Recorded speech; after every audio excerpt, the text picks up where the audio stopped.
नमस्कार दोस्तों, मैं आपका दोस्त अंकित शर्मा इन्फिनिटी क्लासेस में आपका स्वागत करता हूं।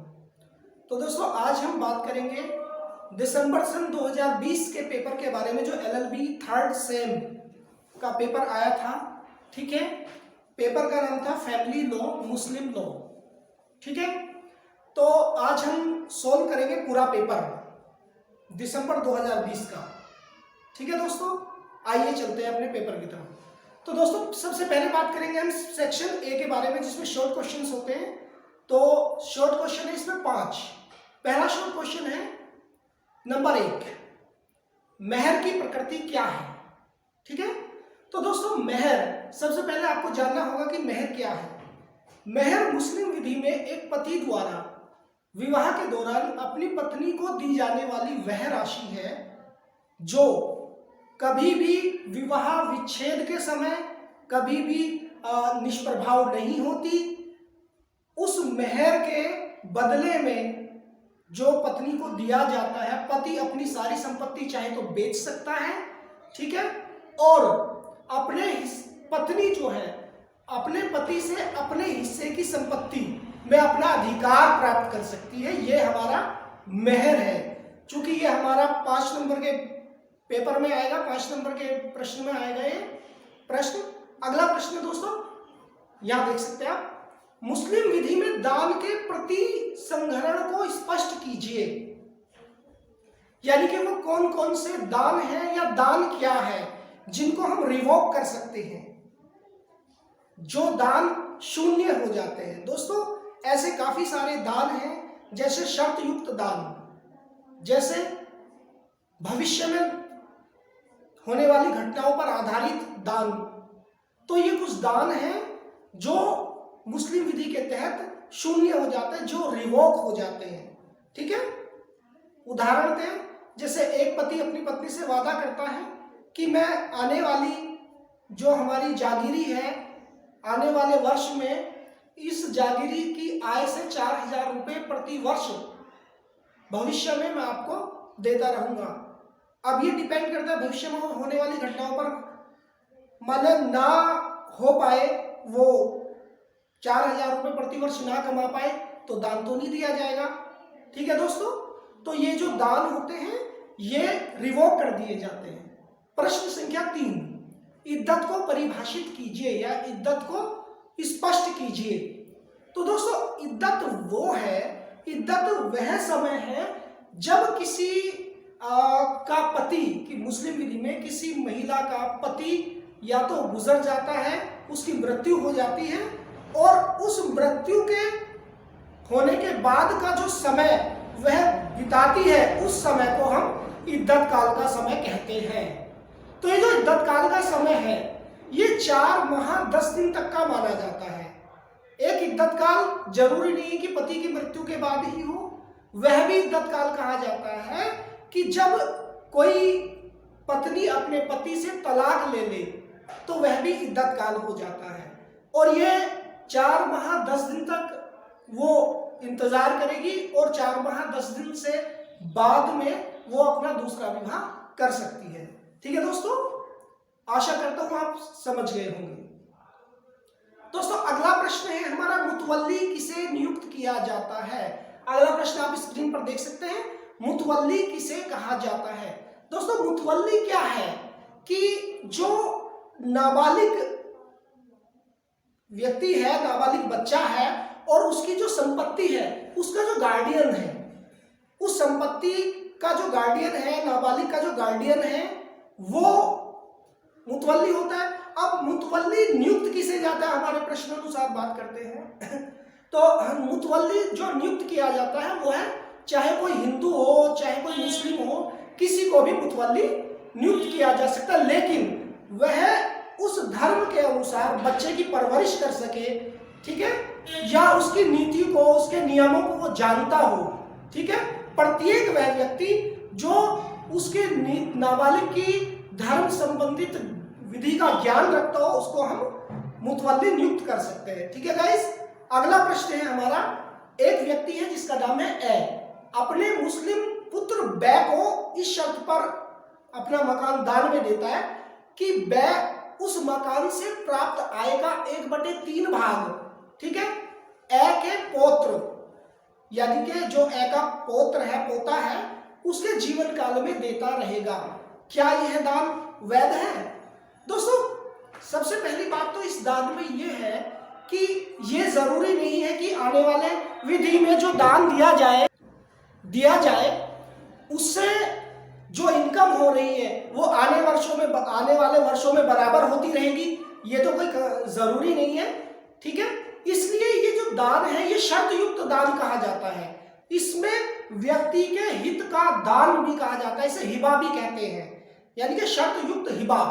अतः ये दान जो शर्त से नीचे चला जाता है वह शून्य हो जाता है, ठीक है दोस्तों। तो ये दान जो है हमारा वैध नहीं होगा, ठीक है। अब सेक्शन बी की बात करते हैं दोस्तों। सेक्शन बी में क्या है कि एक मुस्लिम विवाह की प्रकृति क्या है, ठीक है दोस्तों। जैसे कि न्यायाधीश मसूद ने कहा है कि मुस्लिम विवाह एक संविदा है जिसमें मेहर जो है एक राशि है, एक प्राइस है, ठीक है, और जो मेहर जो राशि है और जो विषय वस्तु है वो औरत है, औरत को विषय वस्तु कहा गया है, ठीक है, मुस्लिम विवाह में। तो दोस्तों अब हम बात करें यदि मुस्लिम विवाह की प्रकृति, मुस्लिम विवाह यानी दहेज, ठीक है दोस्तों। दहेज की प्रकृति क्या है? तो जो हमारे दहेज की प्रकृति है ये मेहर के ऋण यानी कि दहेज के ऋण के बदले पति अपनी सारी संपत्ति बेच सकता है और ऐसे अंतरण को रद्द नहीं किया जा सकता, ठीक है। और विवाह संबंध निष्प्रभावी होने पर भी मेहर वैध होती है। अगर किसी हस्बैंड वाइफ का जो तलाक हो जाता है तब भी ये जो रहेगा ये वैलिड रहेगा, ठीक है। संपत्ति के समझौते के अनुसार भारित किया जा सकता है, ठीक है दोस्तों। और जब विधवा अपने मेहर के कर्ज के बदले संपत्ति की बिक्री के समय काबिज है तो बिक्री उसके मेहर के हिस्से तक ही मान्य है, जितना कि उसका मेहर है वहां तक वह जो बिक्री है वो मान्य होगी। तो ये थी हमारी मुस्लिम विवाह की प्रकृति के बारे में। अब बात करते हैं दोस्तों पितृत्व की अभिस्वीकृति। हमारा अगला प्रश्न है पितृत्व की अभिस्वीकृति। तो पितृत्व की अभिस्वीकृति से मतलब क्या है कि एक व्यक्ति जो ये तय करेगा कि जो होने वाली जो संतान है वो उसकी है, वो उसकी जिम्मेदारियां लेगा, ठीक है। ये हमारे पितृत्व की अभिस्वीकृति है, यानी कि उसको स्वीकारता है, ठीक है। ये पितृत्व की अभिस्वीकृति है। अब इसमें कुछ दिया गया है दोस्तों कि अगला प्रश्न है हमारा क्या कि संक्षिप्त टिप्पणी देनी है, जैसे इज्मा और कयास है, ठीक है। इज्मा और कयास, इज्मा क्या है और कयास क्या है जानते हैं इसके बारे में। तो दोस्तों इज्मा जो एक ही काल के सभी विधि विशेषज्ञों की सहमति से उत्पन्न होता है, कोई सलाह सभी विधि विशेषज्ञों की सहमति से उत्पन्न होती है, वो हमारी क्या होती है? इज्मा होती है। मतलब कोई झगड़ा है, कोई बात है, अगर हमारी कुरान शरीफ से के सिद्धांतों पर चलकर वो शॉर्ट आउट नहीं होती है तो हम इज्मा के द्वारा उसको निकालते हैं, उसका सॉल्यूशन निकालते हैं, है ना, यानी कि समस्या का समाधान करना। अगली बात है दोस्तों कयास। कयास मतलब जब सुन्नत विधि से किसी समस्या का हल नहीं निकलता तब तर्क के द्वारा व्यक्ति अपना व्यक्तिगत मत के अनुसार उस समस्या का हल निकालते हैं जो सभी के द्वारा स्वीकार्य हो, ठीक है दोस्तों। अब इसमें बात करते हैं दोस्तों तीन तलाक, ठीक है। तो तीन तलाक के बारे में हम थोड़ा सा बताएंगे, चलिए मैं ऐसे बता देता हूं। तो तीन तलाक क्या है? तीन तलाक, इसको तलाक ए बिद्दत भी कहा जाता है, ठीक है। तलाक ए बिद्दत जो हजरत मोहम्मद साहब ने जिसको अवैध ठहराया है, इसमें एक पति अपनी पत्नी को 3 बार तलाक प्रोनाउंस करेगा, तलाक का उच्चारण 3 बार करेगा तो यह तलाक तुरंत ही वैलिड हो जाता है, ठीक है। अगली बात है दोस्तों विवाह पर मुस्लिम धर्म से परिवर्तन का प्रभाव। जैसा कि पहले होता आया है कि यदि कोई मुस्लिम लड़की अपना धर्म परिवर्तित कर लेती है ना, अगर कोई अपना धर्म परिवर्तित कर लेती है तो उसका जो विवाह है वो स्वतः ही विघटित हो जाता था, स्वतः ही तलाक हो जाता था उसका, ठीक है। लेकिन अब इसमें थोड़े से परिवर्तन किए गए हैं न्यायालय द्वारा। इसमें यह है कि अगर कोई अपना धर्म परिवर्तन कर ले तो जरूरी नहीं है कि वो अपने सभी जितने भी उसके राइट्स हैं, जितने भी उसके कार्य हैं, उनको भी वो जो है उनका भी त्याग करे, ऐसा कोई जरूरी नहीं है, ठीक है। तो वो उनको अपने साथ, अपने जो उसके सिद्धांत है उनको साथ में लेकर जा सकते हैं, ठीक है। और तलाक जो है धर्म परिवर्तन से नहीं होगा, ठीक है, तलाक, ठीक है। तो ये विवाह का मुस्लिम धर्म से परिवर्तन से प्रभाव का मतलब ये तलाक से ही था, ठीक है। अब बात करते हैं लॉन्ग क्वेश्चंस के बारे में। ये हमारे लॉन्ग क्वेश्चंस हैं। अब दोस्तों लॉन्ग क्वेश्चन हमारे ये 20-20 नंबर के आते हैं, 3 क्वेश्चन आते हैं, ठीक है। जैसे एक दिया गया है कि एक विधवा के मेहर के अधिकारों की प्रकृति का वर्णन करें। जैसे कि अभी हमने इससे पहले प्रश्न में भी मुस्लिम विवाह की प्रकृति के बारे में वर्णन किया था। मुस्लिम विवाह से मतलब क्या है, मेहर से है, और मेहर की प्रकृति का वर्णन है।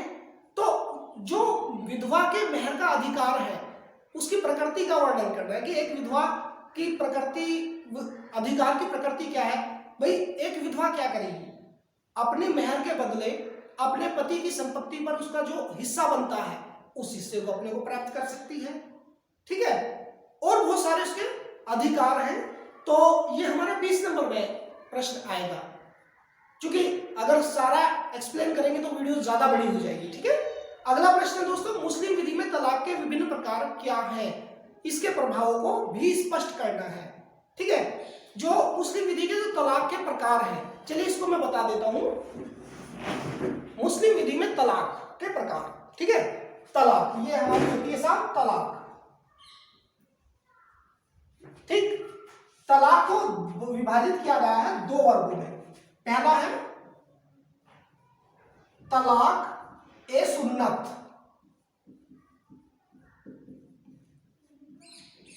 दूसरा है हमारा तलाक ए बिद्दत।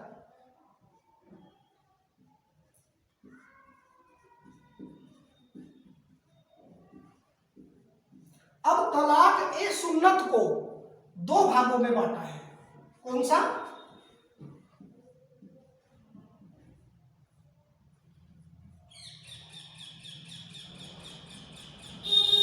तलाक ए एहसन और दूसरा है हमारा तलाक ए हसन,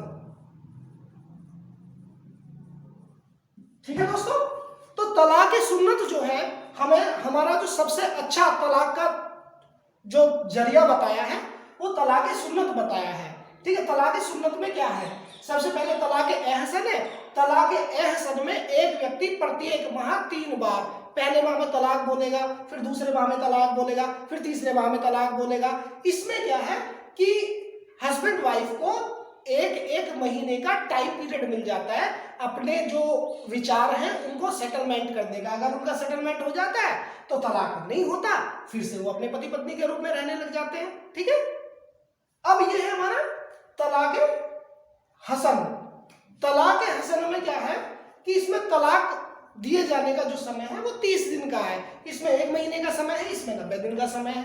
तो 30 दिन के अंदर अगर उनका सेटलमेंट होता है तो ठीक है, नहीं होता है तो भैया तलाक है, ठीक है जी। अब होते तलाक बिद्दत, जिसको ट्रिपल तलाक भी कहते हैं।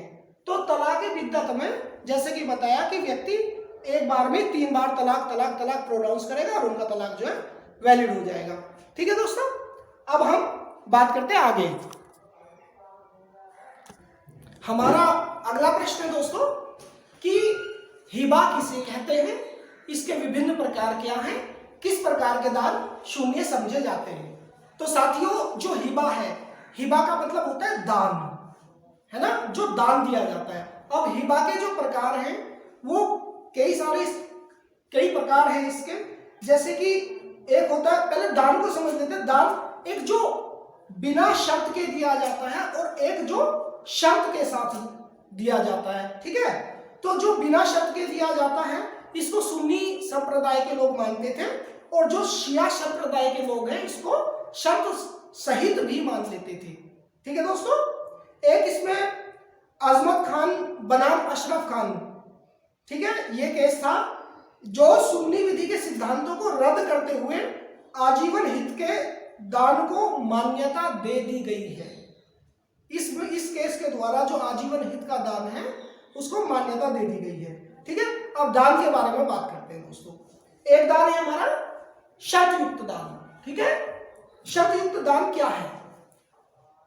मुस्लिम विधि में कोई दान शर्त सहित दिया जाता है और वो दान पूर्णतः, जो शर्त जो है वो दान को पूर्णतः नीचे ले जाती है, वह शर्त शून्य मानी जाएगी और दान शर्त के अनुसार ही मान्य होगा। जो कंडीशन है हमारी वो शून्य हो जाएगी और उसके अनुसार ही दान हमारा शून्य हो जाएगा। ठीक है, अब जो आकस्मिक दान है हमारा, जब दान किसी संभाव्य घटनाओं पर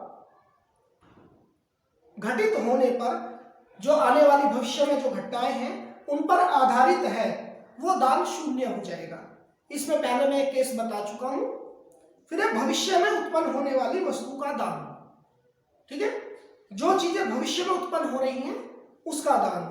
ठीक है, इसमें अब्दुल निसा बनाम सिर नूरुद्दीन का एक केस था सन 1896 का, जिसमें एक मुस्लिम ने अपनी पत्नी को और अपने उत्तराधिकारी के पक्ष में अपने गांव की जागीरी की आय में से 4000 रुपए प्रति वर्ष उनको देने का वादा किया। अब ये आने वाली जो कमाई है ये निर्धारित नहीं है, इसलिए दान ये शून्य हो जाएगा। फिर है दोस्तों अजन्मे व्यक्ति को दान। एक व्यक्ति, अजन्मा व्यक्ति यानी कि जो गर्भ में है, ठीक है, जो जिसने अभी जन्म नहीं लिया है, अगर उसको कोई दान दिया जा रहा है तो वह दान हमारा शून्य हो जाएगा। ठीक है, अब एक है दोस्तों, अगला जो हमारा प्रश्न है वो है निर्णय विधि की सहायता से एक मुस्लिम महिला अपने पति से भरण पोषण के अधिकार की विवेचना कीजिए कि वो भरण पोषण का जो उसका अधिकार है वो क्या है। ठीक है दोस्तों, तो दोस्तों मुस्लिम विधि में एक पत्नी जो है अपने पूर्व पति से तलाक लेने के बाद पूर्व पति से जो है भरण पोषण भत्ता ले सकती है। ठीक है, कब ले सकती है? जब तक वो इद्दत काल की अवधि में है। यह राइट उनको सीआरपीसी 125 के तहत इनको दिया गया है। एक बहुत ही प्रसिद्ध केस है मोहम्मद अहमद खान बनाम शायरा बानो केस। तो इसमें क्या था कि शाहबानो बेगम एक तलाकशुदा स्त्री थी और उसने सीआरपीसी 125 के अंतर्गत भरण पोषण के लिए आवेदन किया। ठीक है, तो सन 1975 में अभिलाषी ने प्रार्थनी को उसके वैवाहिक घर से निकाल दिया, जो हमारी शाहबानो बेगम थी उनको घर से निकाल दिया। ठीक है, फिर सन 1978 में जो शाहबानो बेगम ने के खिलाफ जो है 125 के अंतर्गत आवेदन जो उन्होंने शाहबानो बेगम ने किया था अपने पति के खिलाफ जो आवेदन किया था उसको स्वीकार कर दिया गया और इसके कुछ महीने बाद अभिलाषी ने मजिस्ट्रेट को सामने उसको तलाक दे दिया। ठीक है, अब इसमें क्या है कि उनका तलाक भी हो गया सारी बात, लेकिन शाहबानो के इस वाद में मुसलमानों ने बहुत बड़ी आलोचना की। उन्होंने कहा कि यह निर्णय उनके धर्म यानी कि शरीयत पर प्रतिकूल प्रभाव डालता है। ठीक है दोस्तों, कट्टरपंथी मुसलमानों के अनुसार पति तलाकशुदा पत्नी को इद्दत की अवधि के बाद भरण पोषण देने के लिए बाध्य नहीं होगा, जबकि सीआरपीसी 125 में उनके इस नियम का खंडन कर दिया गया था। ठीक है, भारतीय संसद ने उक्त निर्णय को जो ये निर्णय दिया था तो उसके प्रभाव को समाप्त करने के लिए इस मुस्लिम विषय पर मुस्लिम विधि को स्पष्ट करने के लिए 1986 में मुस्लिम महिला अधिनियम पारित किया, जिसकी धारा 3 के अनुसार पति पूर्व पति है केवल तलाकशुदा पत्नी को उसकी इद्दत की अवधि तक भरण पोषण देने के लिए बाध्य होगा। तो ये सीआरपीसी 125 के अनुसार था, यानी कि इद्दत का। हालांकि सीआरपीसी 125 में जो पहला निर्णय आया था वो ये आया था कि भरण पोषण का जो अधिकार है वो ना कि इद्दत काल के बाद भी उसको आजीवन मिलेगा।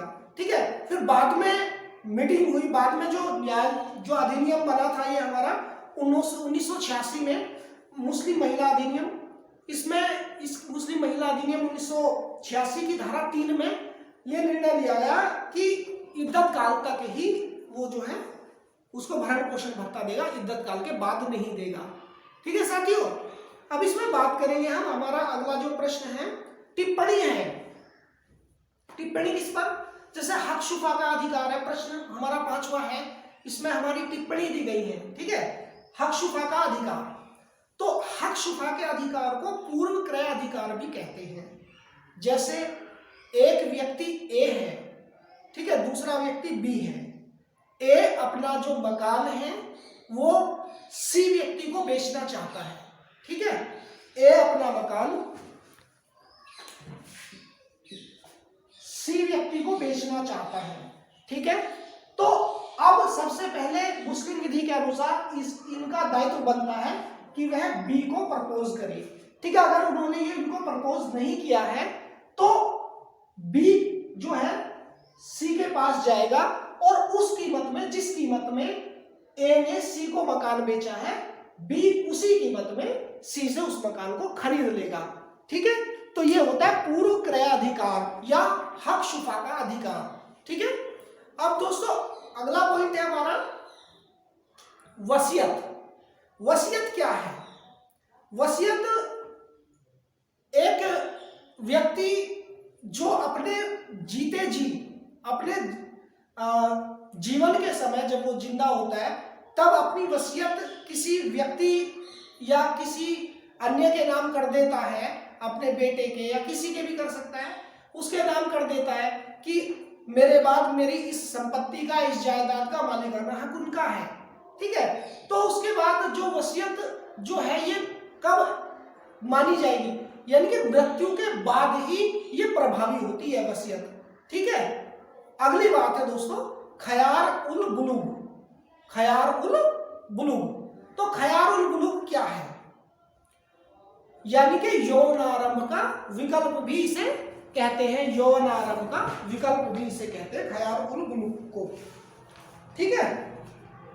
यानी कि इसमें क्या है कि ऐसे नाबालिग जिनकी शादी उनके संरक्षक की सहमति से नाबालिगी के दौरान कराई गई हो, यानी कि जब वो बालिग ना हो, ठीक है, बालिग होने पर उन्हें यह विकल्प होता है कि वह अपने विवाह का समर्थन करे या उसको खंडित कर दे। वो उनकी मर्जी है, उसको माने या ना माने। तो दोस्तों ये हमारा खयार उल बुल्ग या पोएट्री या यौनारंभ का विकल्प होता है, ठीक है। एक होता है दोस्तों निकाहनामा। जब मुस्लिम विधि के तहत जब निकाह लिखा जाता है तो वो जो लिखा जाता है निकाह, वही निकाहनामा होता है कि इतने दिनार या इतने धनराशि की एवज में ये निकाह ऐसे ऐसे सभी की सहमति से स्वीकार किया जाता है।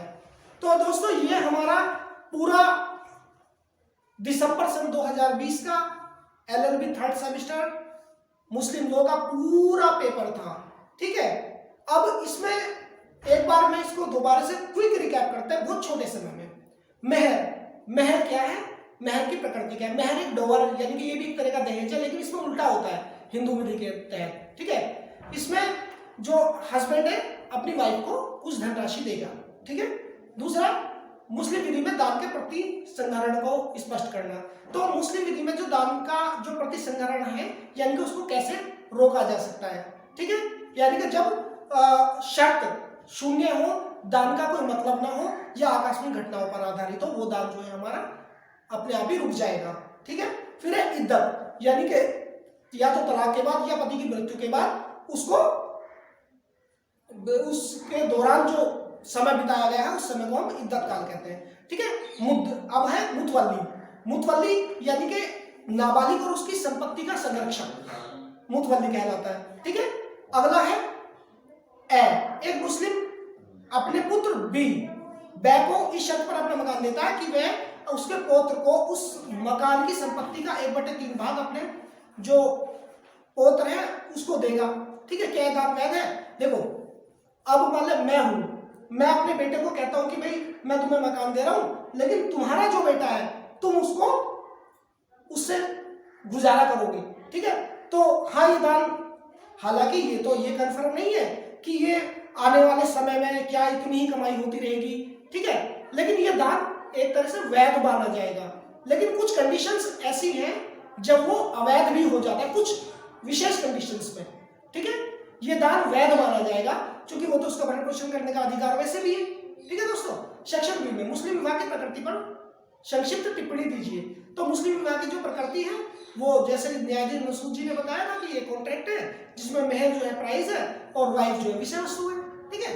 पितृत्व की अभी स्वीकृति से क्या मतलब है? जो पितृत्व यानी कि एक्सेप्ट करना, एक्सेप्टेंस है ना कि ये मेरा बच्चा है ना, ये अभी स्वीकृति है, ठीक है। अब जो अगला पॉइंट है हमारा टिप्पणी देनी थी, इज्मा और कयास। इज्मा मतलब जब किसी मुद्दे का कोई हल निकालना हो, वो हमारी शरीयत में ना हो, तो एक ही समय पर बहुत सारे जो विधि विशेषज्ञ हैं उन्होंने अपनी सहमति से जो बनाया है नियम उसको जो है इज्मा कहेंगे। और कयास जो है सुन्नत विधि से हल नहीं निकलता तो तर्क द्वारा उस विधि का हल निकाल लेते हैं।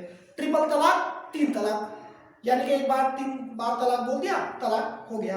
विवाह पर अगला जो पॉइंट है, विवाह पर जो है मुस्लिम धर्म से परिवर्तन पर प्रभाव, ये बता दिया गया है कि मुस्लिम धर्म से जो प्रभाव है, पहले क्या होता था कि लड़की के धर्म बदलने पर ही उसका जो है तलाक माना जाता था, है ना। लेकिन अभी क्या है कि वो धर्म बदलने के बाद भी अपने सिद्धांतों को साथ लेकर जा सकती है, ठीक है। एक विधवा के मेहर का अधिकार का वर्णन, प्रकृति। एक जो विधवा है वो अपनी मेहर के बदले में अपनी पति की संपत्ति भी ले सकती है और जो विधवा भरण पोषण भी ले सकती है, ठीक है, जब तक कि वो इद्दत काल है, ठीक है। इद्दत काल तक यानी कि 1986 के जो मुस्लिम अधिनियम की सेक्शन 3 के अनुसार, ठीक है। अगली बात क्या है कि मुस्लिम हिबा किसे कहते हैं? हिबा यानी कि दान है एक प्रकार का, ठीक है।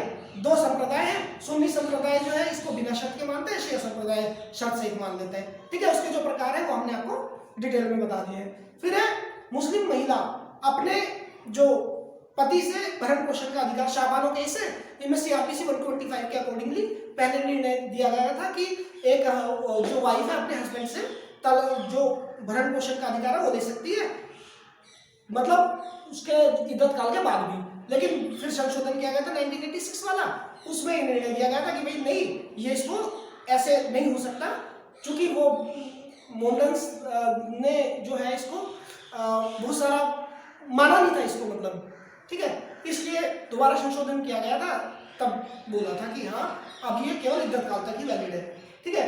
अब उसके बाद जो हमारी टिप्पणी कर दी हक शुभाधिकार, जो अभी बताया अच्छे से, यानी कि पूर्व क्रयाधिकार, वसीयत मृत्यु के बाद वैलिड होती है, ख्याल और बुल्ग जो जब तक बच्चे जवान हो जाएंगे अपनी शादी को माने या ना माने, ठीक है। निकाहनामा जो लेटर मिलता है शादी के दौरान, ये होता है। दोस्तों आशा करता हूँ ये पूरा का पूरा पेपर दिसंबर 2020 का है। अगर आपने हमारा ये जो वीडियो है ये आपने लाइक किया, कमेंट किया, तो मुस्लिम लॉ का 2019 का जो हमारी वीडियो है, जो पूरा का पूरा पेपर का हम सॉल्यूशन कराएंगे, कल कराएंगे। अगर इस वीडियो में आपको अच्छा लगा, अगर इसके कुछ इससे संबंधित कुछ आपकी राय है, कुछ सलाह है, तो हमें आप दे सकते हैं, ठीक है। और अगर अभी तक आपने चैनल सब्सक्राइब नहीं किया तो इसको सब्सक्राइब कर सकते हैं, ठीक है। अच्छा, नमस्कार दोस्तों।